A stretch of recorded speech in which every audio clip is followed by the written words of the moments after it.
சேலம், வேலூர், திருவண்ணாமலை, திருச்சி உட்பட 12 மாவட்டங்களில் இன்று கனமழை பெய்யும் என்று வானிலை ஆய்வு மையம் தெரிவித்துள்ளது. தென்னிந்திய பகுதிகளின் மேல் வளிமண்டல மேலடுக்கு சுழற்சி நிலவுவதாக வானிலை ஆய்வு மையம் கூறியுள்ளது. இதன் காரணமாக தமிழ்நாட்டில் ஒரு சில இடங்களில் இன்று இடி, மின்னல், பலத்த காற்றுடன் மிதமான மழை பெய்ய வாய்ப்புள்ளது. திருப்பத்தூர், வேலூர், ராணிப்பேட்டை, திருவண்ணாமலை, தருமபுரி, கிருஷ்ணகிரி மற்றும் சேலம், கள்ளக்குறிச்சி, அரியலூர், பெரம்பலூர், கடலூர், திருச்சி ஆகிய 12 மாவட்டங்களில் இன்று கனமழை பெய்யலாம் என்றும் தெரிவிக்கப்பட்டுள்ளது. நாளை திருவண்ணாமலை, ராணிப்பேட்டை, வேலூர், திருப்பத்தூர், விழுப்புரம், செங்கல்பட்டு, காஞ்சிபுரம், கடலூர், அரியலூர், மயிலாடுதுறை மாவட்டங்களில் கனமழை பெய்யலாம் என்றும் கூறப்பட்டுள்ளது. நீலகிரி மாவட்டத்தில் வரும் 14, 15ஆம் தேதிகளில் அதி கனமழைக்கான ரெட் அலர்ட் விடுக்கப்பட்டுள்ளது.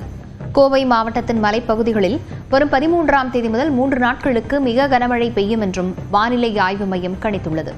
சென்னை மற்றும் புறநகர் பகுதிகளில் இன்று முதல் 2 நாட்களுக்கு இடிமின்னலுடன் மிதமான மழை பெய்ய வாய்ப்புள்ளது. அதிகபட்ச வெப்பநிலையை பொறுத்தவரை சென்னையில் 2 நாட்களுக்கு 100 டிகிரி ஃபாரன்ஹீட் அளவில் வெப்பம் பதிவாகும் என்று வானிலை ஆய்வு மையம் கணித்துள்ளது.